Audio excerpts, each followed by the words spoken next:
নমস্কার, আজ বানিয়ে দেখাবো মিক্সড চাউমিন।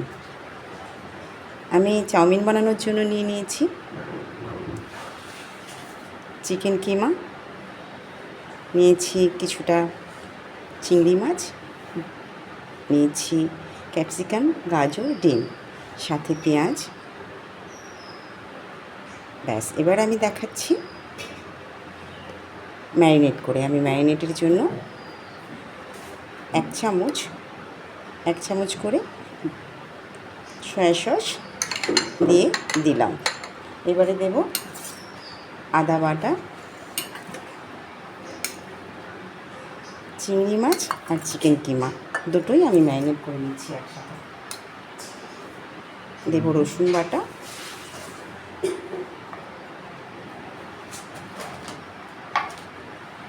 দেব সামান্য লবণ। এই দুটোকে আমি এবারে ম্যারিনেট করে নেব।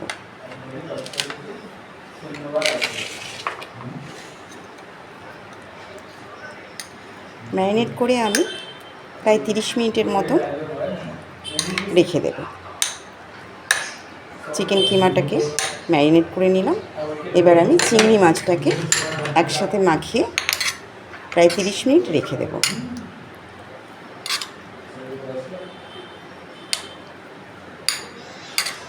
চিংড়ি মাছটাকেও আমি ভালো করে একসঙ্গে মাখিয়ে নিলাম।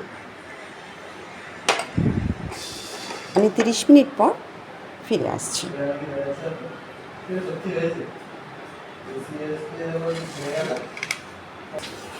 30 মিনিট পর চলে এলাম। এবার আমি দেখাচ্ছি কিভাবে বানাচ্ছি, একটু দেখুন। জল গরম হয়ে গেছে,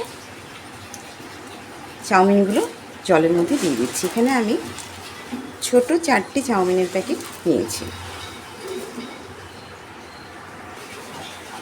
এবার আমি সব চাউমিনগুলোকে জলের মধ্যে একদম মিশিয়ে নিচ্ছি। একটু বেশি পরিমাণে জল দিয়ে এই চাউমিনটা সেদ্ধ করতে হবে।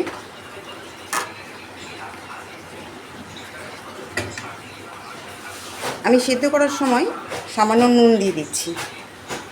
দিয়ে দেব একটু সাদা তেল। এই সাদা তেলটা দেওয়ার কারণ হলো যে চাউমিনটা যখন সেদ্ধ হয়ে যাবে একটার গায়ে একটা লেগে থাকবে না। চাউমিনটা বেশ ঝরঝরে হবে।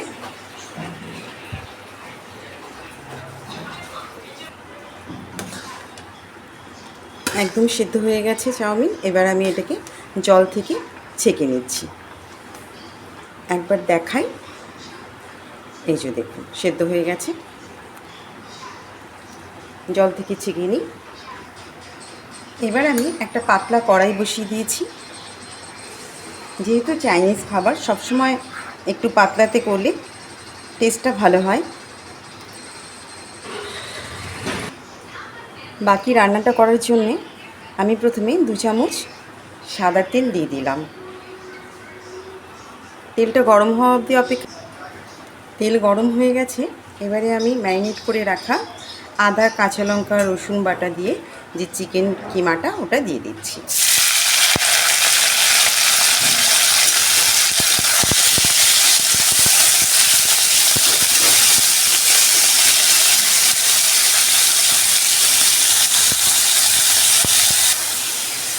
হালকা করে চিকেন কিমাটাকে ভেজে নেব যতক্ষণ না জলটা শুকিয়ে যাচ্ছে। কিমা থেকে জলটা অলরেডি বেরিয়ে গেছে। আমি এখানে নুন দিলাম না, তার কারণ ম্যারিনেট করার সময় আমি নুন দিয়েছিলাম।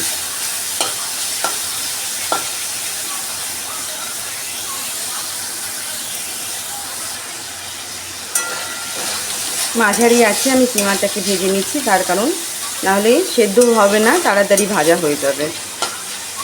তাই জন্য আমি মাঝারি আছে ভেজে নিচ্ছি। গ্যাসটা বাড়িয়ে দিলে খুব তাড়াতাড়ি ভাজা হবে, কিন্তু ভেতরটা সেদ্ধ হবে না। আপনারাও ঠিক এভাবেই করবেন। চিকেন কিমাটা ভাজা হয়ে গেছে। এবার আমি একটা পাত্রে কিমাটাকে তুলে রাখছি।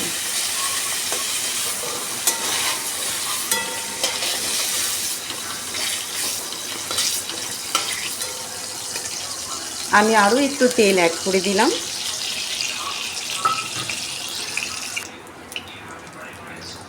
তেলটা গরম হয়ে গেছে। এবার আমি চিংড়ি মাছগুলো দিয়ে দেবো।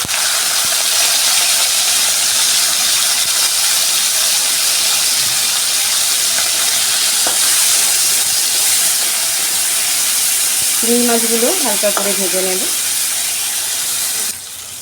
চিংড়ি মাছটাও ভাজা হয়ে গেছে। এবারে আমি এই চিংড়ি মাছটাকেও একই পাত্রে তুলে নিচ্ছি।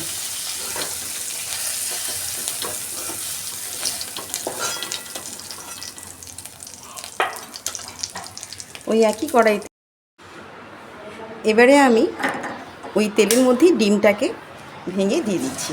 দুটো ডিম আমি দিচ্ছি।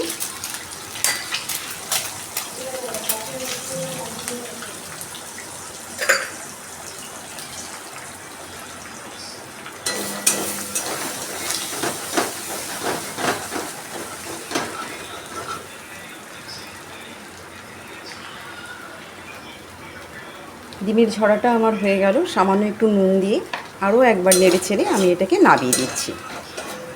আলাদা কোনো কিছুই আমি ডিমে কিন্তু দিলাম না। কড়াইতে লেগে থাকা মশলাগুলো দিয়ে এই ডিমের ঝরাটা আমার হয়ে গেল। এটাকেও আমি নাবিয়ে একটি পাত্রে রেখে দিচ্ছি। কড়াইতে আরও একটু তেল অ্যাড করে তেল গরম হয়ে গেল। এবারে দিয়ে দেব 1 চামচের মতন রসুন কোচানো। রসুনটাকে হালকা ভেজে নেব। রসুনটা হালকা ভাজা হয়ে গেছে। কেটে রাখা গাজরগুলো আমি দিয়ে দিচ্ছি।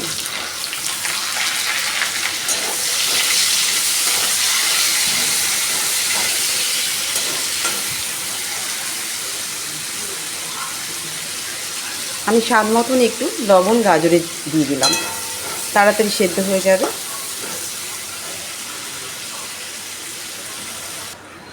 গাজরটা সামান্য নরম হয়ে এসেছে। এরকম সময় আমি দিয়ে দেব কেটে রাখা ক্যাপসিকাম। গাজর আর ক্যাপসিকাম আমি একসাথে আরও কিছুক্ষণ নেড়ে ছেড়ে নরম করে ভেজে নেব। খুব বেশি নরম করব না, একটু শক্ত থাকলেই চাইনিজ খাবার খেতে ভালো লাগে।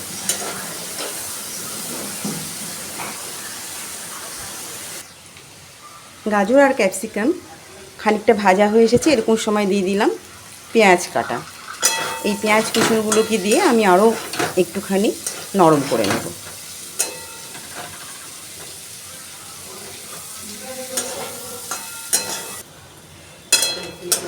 সব সবজিটাই ভাজা হয়ে গেছে। এবার গ্যাসটাকে বাড়িয়ে দিলাম। বাড়িয়ে দিয়ে আমি সেদ্ধ করে রাখা চাউমিনগুলো দিয়ে দিচ্ছি।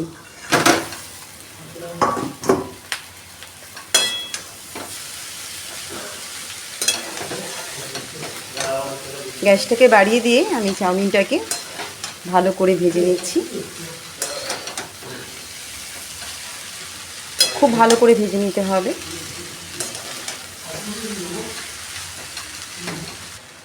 এই সময় আমি 1 চামচ সয়া সস দিয়ে দিচ্ছি।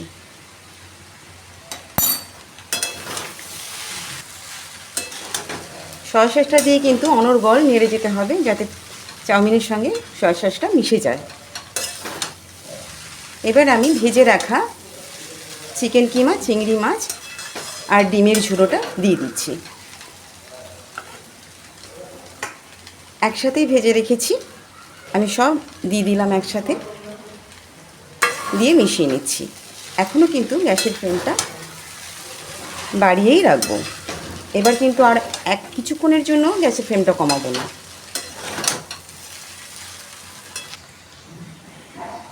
সবশেষে আমি আরও সামান্য নুন অ্যাড করলাম, তার কারণ আমি সবজিগুলো ভাজার সময়ও নুন দিয়েছি, চিকেন, চিংড়ি, ডিম সব কিছুতেই নুন দিয়েছি, তাই কারণে একটু ভেবে নুনটা দিতে হবে, না হলে কিন্তু নুনটা বেশি হয়ে যাবে। এবারে দিয়ে দেব আমি গোলমরিচ গুঁড়োটা দিয়ে দিচ্ছি। কাঁচা লঙ্কা আর আমি দিলাম না, আপনারা চাইলে কাঁচা লঙ্কা দিতে পারেন, তার কারণ আমি আদা বাটার সঙ্গে না কাঁচা লঙ্কা দিয়েছিলাম, তখন সেটা বলা হয়ে ওঠেনি। আদা বাটা আর কাঁচা লঙ্কা দিয়েছিলাম, তাই আলাদা করে আর কাঁচা লঙ্কা দিলাম না, ঝাল বেশি হয়ে যাবে। এবারে আমি গোলমরিচ গুঁড়ো দিয়ে সম্পূর্ণ রান্নাটা শেষ করছি।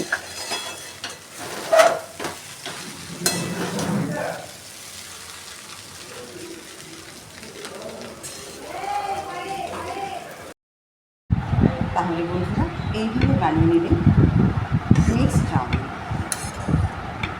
আমার রেসিপি ভালো লাগলে সাবস্ক্রাইব করবেন, লাইক করবেন, কমেন্ট করতে ভুলবেন না। ভালো থাকবেন।